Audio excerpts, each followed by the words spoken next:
Friend, how are you. अभी हमें एक चार्ज का सिस्टम दिया हुआ है, charge 2Q 8Q and Q। तो Q को हमें किस जगह पे रखना है so that the potential energy of this system will be minimum. Right, हमारे पास एक 2Q चार्ज है, एक 8Q है और एक Q है। इस 2Q और 8Q के बीच में हमें इस स्मॉल चार्ज को रखना है। तो हमें कौन सी जगह पे रखना चाहिए इस बीच में कि पोटेंशियल एनर्जी पूरे सिस्टम का कम से कम हो, मिनिमम हो। राइट, मान लीजिए हम इसको x डिस्टेंस पे रखते हैं यहाँ से।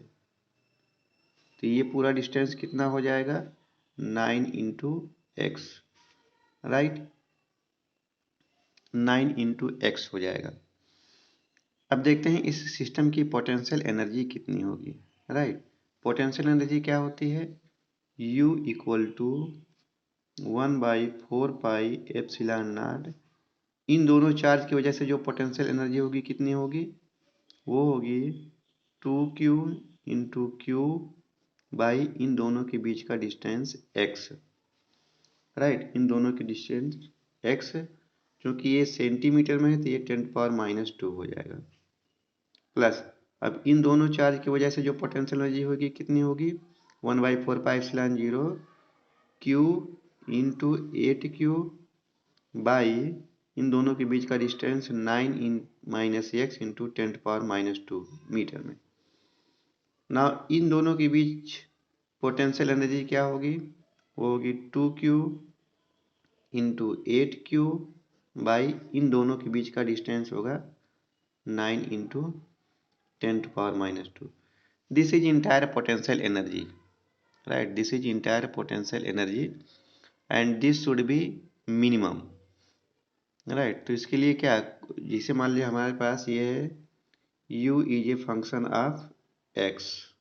राइट, तो u मिनिमम और मैक्सिमम कब होगा, ये कैसे फाइंड आउट करते हैं, du/dx इक्वल टू 0 कर देते हैं। तो इस पूरे इक्वेशन को हमें x के रिस्पेक्ट में डिफरेंशिएट करना है।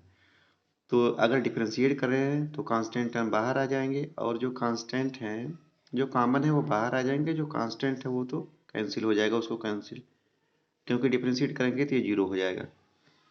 तो du/dx इक्वल टू 0। हमारे पास क्या बचा, ये बाहर आ जाएगा 1/4πε0 Q और 2Q और Q बाहर आ जाएगा, 2Q इंटू Q बाहर आ गया, बचा कितना अंदर, 1/x प्लस 4/9 - x, ये हमारे पास बचा।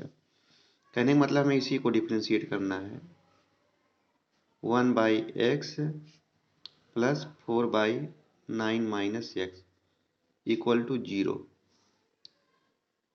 इसका हो जाएगा 1/x का -1/x² प्लस 4/9 - x का स्क्वायर -1 और x की वजह से -1 इक्वल टू 0। अब देखिए ये 0 हो गया। यहाँ पे अब इसको क्वाड्रेटिक इक्वेशन नहीं बनाना है, यहाँ पे जितने स्क्वायर उसको कैंसिल कर देना है। ये है 1/x² इक्वल टू 2/9 - x का होल स्क्वायर, और ये भी स्क्वायर है, ये कैंसिल हो जाएगा। राइट, तो बचेगा क्या हमारे पास, 1/x इक्वल टू 2/9 - x। तो यहाँ से हम लिख सकते हैं 9 - x इक्वल टू 2x। तो यहाँ से हम लिख सकते हैं x इक्वल टू 3 सेंटीमीटर। तो मतलब हमें ये जो चार्ज है Q है, इसको 2Q से 3 सेंटीमीटर के डिस्टेंस पे रखना है। तो ये वाला डिस्टेंस कितना हो जाएगा, ये हमारा हो जाएगा 6 सेंटीमीटर। ना अब हमें इस पॉइंट Q पे electric field intensity find out करना है, because of this 2Q and because of this 8Q। तो electric field intensity at point Q या B पे कितना होगा, इसकी वजह से इस पॉइंट पे इलेक्ट्रिक फील्ड इंटेंसिटी क्या होती है, 1/4πε0 2Q मल्टी डिवाइडेड बाई जो डिस्टेंस है उसका स्क्वायर, 2Q/x इंटू 10⁻² का होल स्क्वायर। अच्छा, इस चार्ज की वजह से इस पॉइंट पे इलेक्ट्रिक फील्ड इंटेंसिटी इस डायरेक्शन में होगी ई ए, और इस चार्ज की वजह से इस पॉइंट पे इलेक्ट्रिक फील्ड इंटेंसिटी इस डायरेक्शन में होगी ई सी, मतलब दोनों अपोजिट होंगे। तो इसकी वजह से इस पॉइंट पे कितना होगा, ये चार्ज डिवाइडेड बाई डिस्टेंस का होल स्क्वायर, तो 1/4 pi epsilon not charge 8Q divided by distance 6 centimetre, 6 into 10⁻⁻² का होल स्क्वायर, राइट।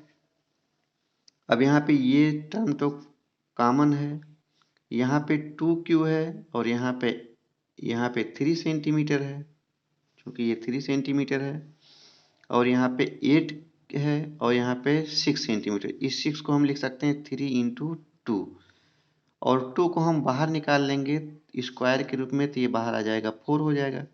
तो कहने का मतलब यहाँ भी 3 इंटू 10⁻² है, तो यहाँ भी 3 इंटू 10⁻² है। यहाँ पे 2Q है, यहाँ पे 8 है, तो ये इसको 4 से डिवाइड कर देंगे, तो यहाँ पे 2Q हो जाएगा।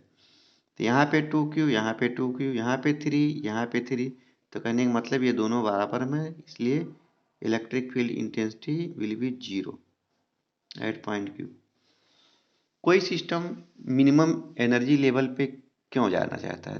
Because at the minimum energy level वो सिस्टम स्टेबल होने की कोशिश करता है। दुनिया में जो इतने भी प्रोसेस स्पॉन्टेनियस हो रहे हैं, अपने आप हो रहे हैं, जैसे पानी का झरने से नीचे गिरना, वो क्या है, पानी अपनी मिनिमम एनर्जी लेवल पे जाने की कोशिश करता है। इसका मतलब वो चीज़ स्टेबल होने की कोशिश कर रही है। स्टेबिलिटी कब आती है? जब वो सिस्टम अपने मिनिमम एनर्जी लेवल पे होता है।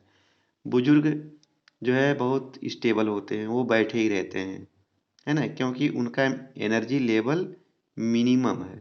अगर हम बात करते हैं किड्स की या बच्चों की, बच्चों का एनर्जी लेवल मैक्सिमम होता है, वो बैठ ही नहीं सकते हैं, वो हमेशा इधर उधर घूमते रहते हैं, बदमाशी करते रहते हैं।